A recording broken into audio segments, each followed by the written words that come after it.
China's President Jiang Zemin, conducted by Mike Wallace of the CBS program 60 Minutes.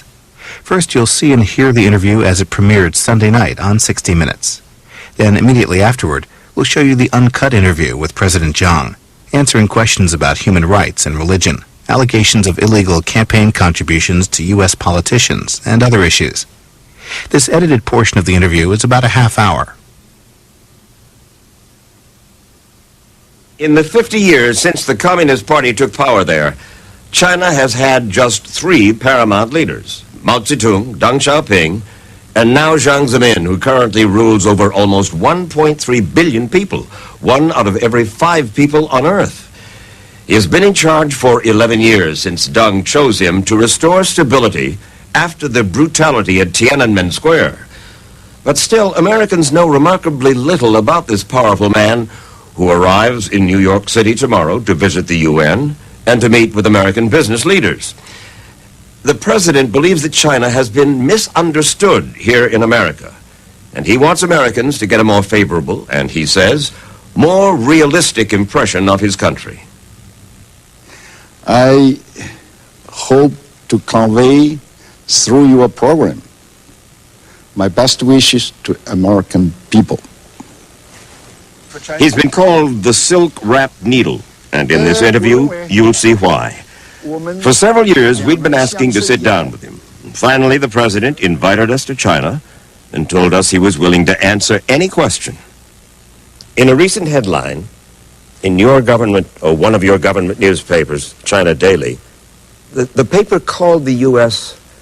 a threat to world peace. Do you feel that way? That the United States is a threat to world peace? Candidly speaking, maybe it is because of the economic power and leading edge in science and technology that the United States enjoys, that more often than not, it tends to overestimate itself and its position in the world. But today, I want to convey a nice message to the American people, so I don't want to use too many tough words in our talk.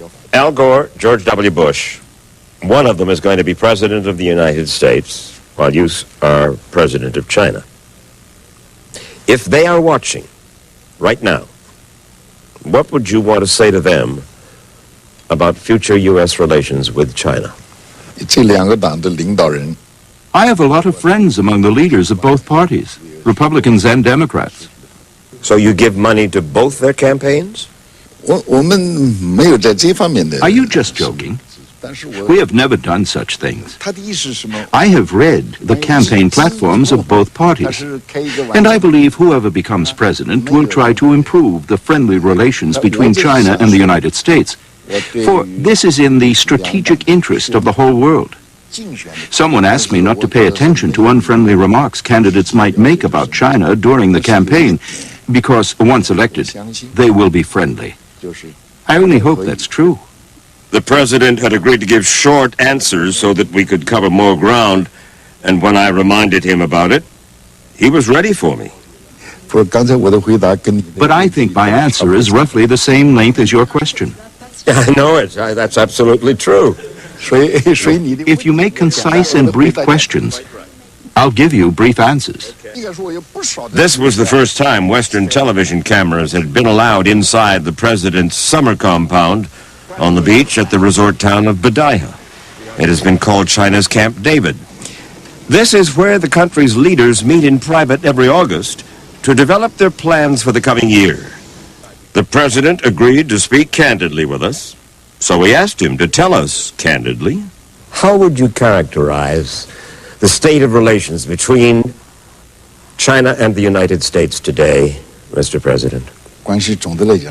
On the whole, relations between China and the United States are good. However, I would like to use words people use to describe nature, to describe the state of China-U.S. relations. Our relations have experienced wind, rain, and sometimes clouds, or even dark clouds. However, sometimes it clears up. We all sincerely hope to build a constructive partnership between China and the United States. That's spoken like a real politician. There's no candor in it. I don't think politician is a very nice word. It's a diplomatic word in this case.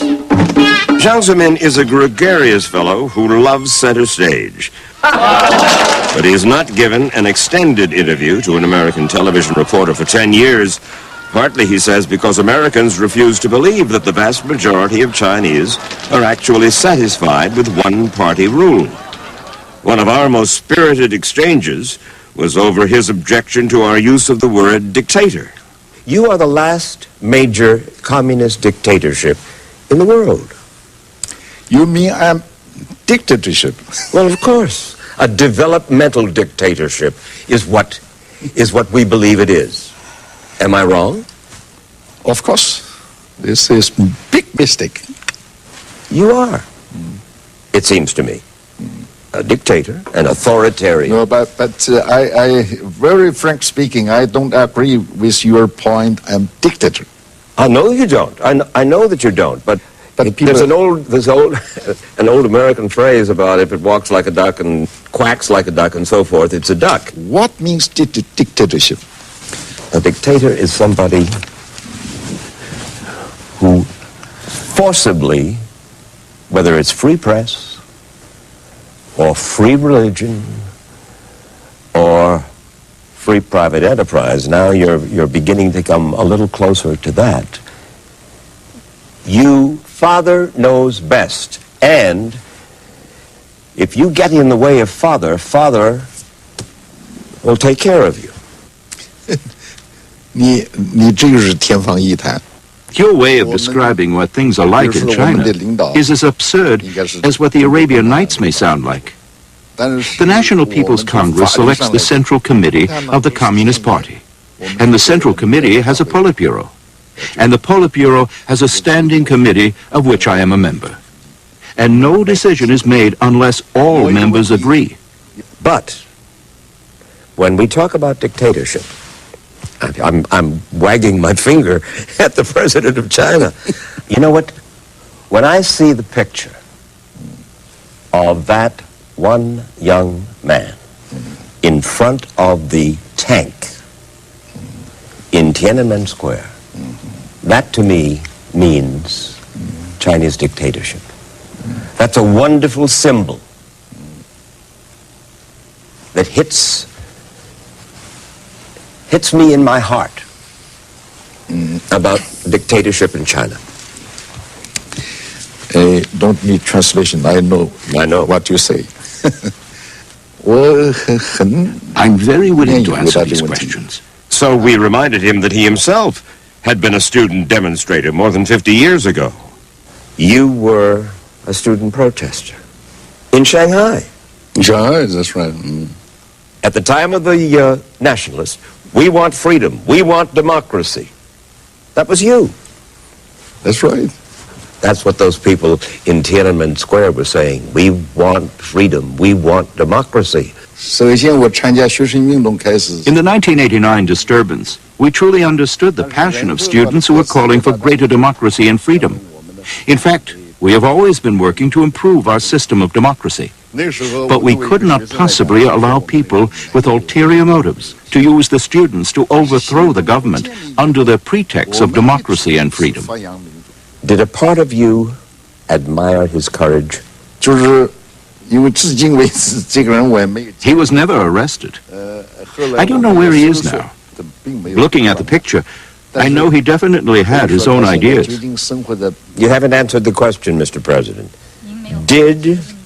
Did a part of Jiang Zemin admire his courage? I know what you are driving at, but what I want to emphasize is that we fully respect every citizen's right to freely express his wishes and desires. But I do not favor any flagrant opposition to government actions during an emergency. The tank stopped and did not run the young man down. I'm not talking about the tank. I'm talking about that man's heart, that man's courage, that man, that lonely man, standing against that. 1 month after Tiananmen, you wrote a speech, and in it you said, corruption is growing in the soil. If all our party and our government organs use their power to seek material benefits, isn't this just like fleecing the people in broad daylight? Those students in Tiananmen had also been protesting against the corruption that you talked about. So apparently they did have some effect on you and on your party. I hate corruption. You are right that during the 1989 disturbance, students were chanting slogans against corruption. So on this specific point, the party shares the same position as the students. As an aside, and to underline his credentials as a student demonstrator in times past, the president himself sang a protest song that he'd used back in 1943 against Japanese troops who were occupying parts of China. The title, Arise, Fellow Students, to Defend the Motherland. 奔赴是天下的兴亡，听吧，满耳是大众的折伤，看吧，也年年国土的人伤。 The president's aides suggested it would be unfair to show pictures of the violence at Tiananmen Square because they say Jiang Zemin had nothing to do with it. But they were glad to give us pictures of their embassy in Belgrade, which had been demolished by American bombers during NATO's air war last year. Mr. President, do you still believe that the United States bombed your embassy in Belgrade on purpose? Let me put it the other way around. The United States has state-of-the-art technology. So all the explanations that they have given us for what they call a mistaken bombing are absolutely unconvincing. What would the United States get out of bombing your embassy in Belgrade? So that for me also a question. The identification marks of the Chinese embassy in Belgrade were too clear for people to miss. So why has there been such an incident? It is still a question. But we have decided to look forward to improve China-U.S. relations. I understand that, and that's behind us. But, you know, it's possible for the CIA and the Pentagon to make mistakes. Stupid mistakes. The American people have no doubt in their mind, I think, that this was simply a mistake. President Clinton apologized to me for the bombing many times on the telephone. I told him, since you represent Americans and I Chinese, it would be impossible for us to reach total agreement on this issue. When 60 Minutes returns, the president will give us his views on Abraham Lincoln, American morals, and accused spy Dr. Wen-Ho Lee.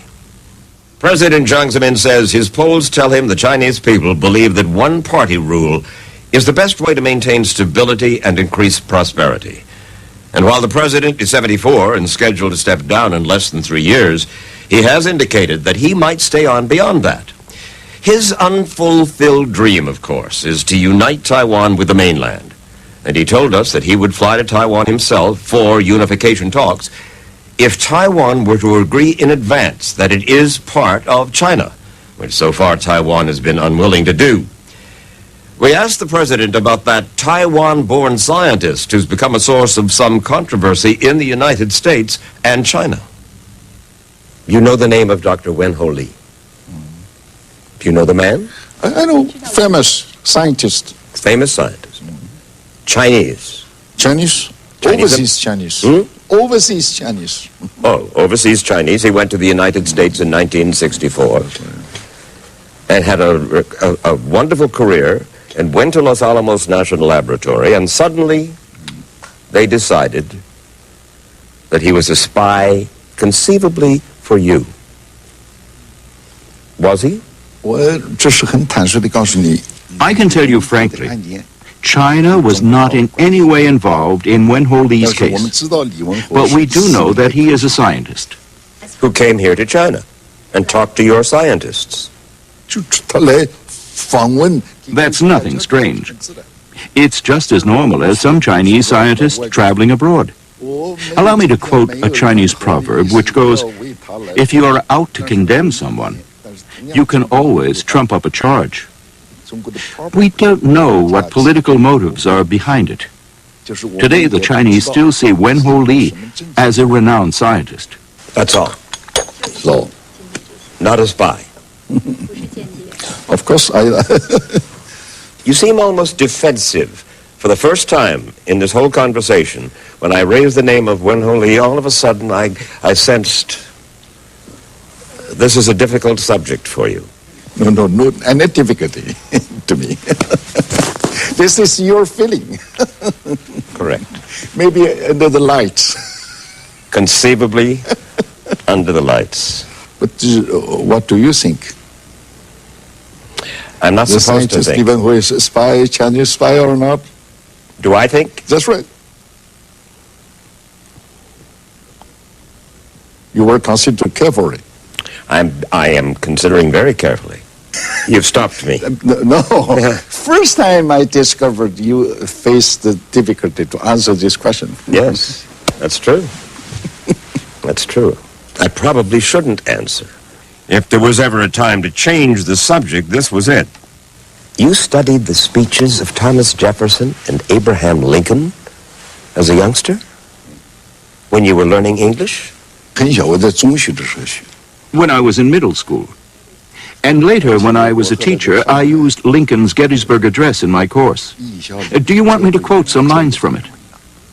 I do indeed. I will tell you, 407 years ago, our fathers brought forth on this continent a new nation, conceiving liberty and dedicated to the proposition that all men are created equal. Why did you learn that by heart? 我就说为什么我 I 引证 focused 开 on the 始 words, 这一段， all 就是 men 因 are 为 created equal. All men are created equal. Right. 而且我认为林肯的 Because this had a great influence on students when I was young. And I think what Abraham Lincoln described still remains the goal of American leaders today. It's true.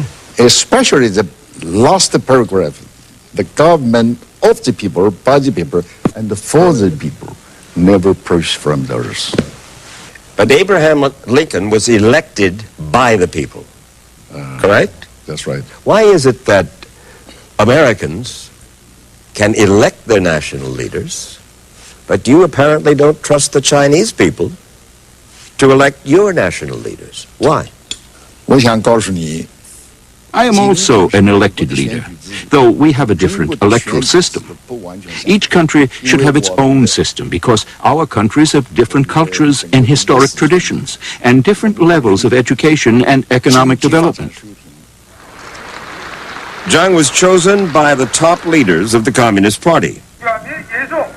Public elections occur only in some villages and small towns, and candidates must either be members of the Communist Party or run as independents.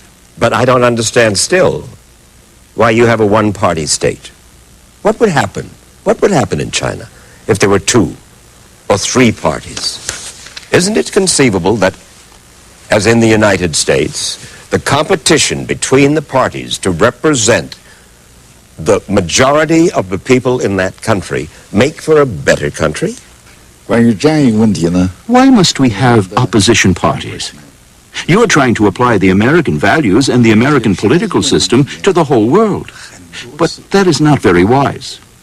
Many China scholars believe the president has in effect made a deal with the Chinese people to increase their economic and social freedom to work and live as they please, and in return the people give up any right to challenge the authority of the Communist Party. But the president doesn't see it that way. He told us the people and the party are working together toward mutual goals. 这一点我想很坦率地讲 Let me be frank. 所以我们双 China and the United States differ greatly in terms of our values. You Americans always use your values in making judgments about the political situation in other countries. 用你 We want to learn from the West about science and technology and how to manage the economy. But this must be combined with specific conditions here. 一直崇尚 That's how we have made great progress in the last 20 years. Fact is, China's standard of living has been rising dramatically. And in China, like America, it's the economy that largely determines people's satisfaction with their government. The president maintains that the vast majority here believes strong one-party rule is the best way to hold this huge population together and to keep the economy growing. So stability is the top priority, sometimes at the expense of human rights. New subject, one you're not going to want to talk about. Human rights. You persecute something called Falun Gong. They do exercises, they believe in a certain spiritual life. What is it that worries you so about Falun Gong that you torture, arrest, kill, etc.? What is it? I will tell you. Their leader, Li Hongzhi, claims to be the reincarnation of the chief Buddha, and also a reincarnated Jesus Christ. Can you believe that? He said that doomsday was about to come and that the earth was going to explode. In fact, what he says are just fallacies to deceive people. But as a result of his preaching, many families were broken and many lives were lost. So, after careful deliberations, we concluded that Falun Gong is an evil cult. A cult. Cult. By the way, no Falun Gong followers have ever been sentenced to death. But 26 of them have reportedly died in police custody. President Zhang told us Falun Gong has driven thousands of its members to commit suicide. But Falun Gong says that's ridiculous, that it does not encourage suicide, and that it's still going strong despite the Chinese government's efforts to quash it. Look, you have persecuted Christians. It's well known. You have persecuted Falun Gong. It is difficult to understand why a big power like China would want to persecute people because of their religion. One thing we have to make very clear. Just now, you mixed up two things, Christianity and Falun Gong. Under China's constitution, people have the freedom of religious belief. But Falun Gong is a cult. It is totally different from Christianity. But you will acknowledge then that Christians have been persecuted by the Communist Party in China, yes? No. No. But like anyone else, Christians should not break Chinese laws. The government does recognize Christianity Chinese style. But foreign missionaries are banned and evangelical groups are not allowed to spread their faith without government approval. As for freedom of speech, criticism of the government can get you arrested. And Jiang Zemin has always favored tough government controls of the press. The press, he has said, should be a mouthpiece of the party. And there is not freedom of the press here. There is not. We see a connection between freedom of the people and freedom of the press. What do you fear from a free press?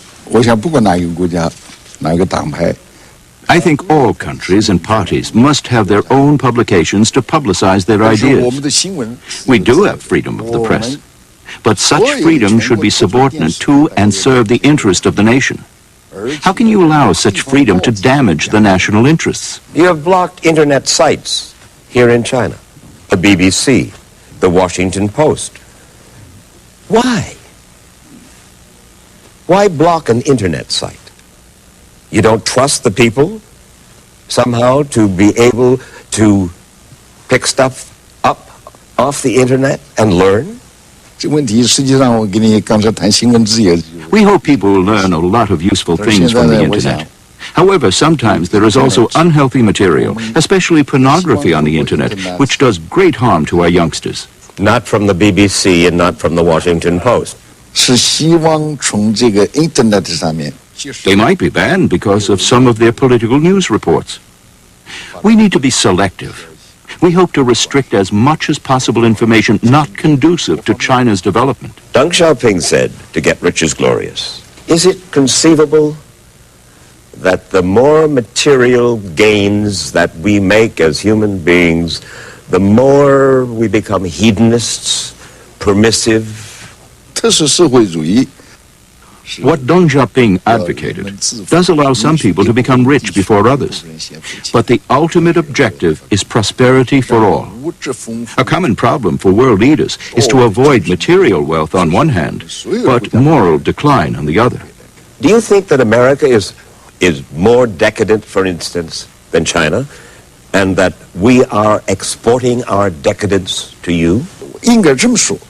Let me put it this way. Due to many differences between our countries in historical traditions, ways of life, religious beliefs, etc., things you don't regard as decadent in the States, we may regard as decadent in China. That's why we have to be very selective. So that this is a very complicated problem. Another complicated problem is trade.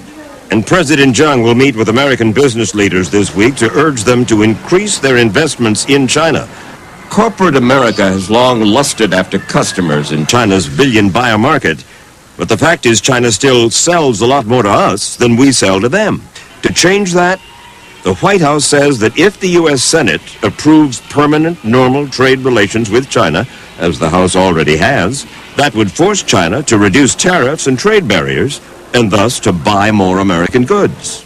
President Zhang wants normal trade relations too.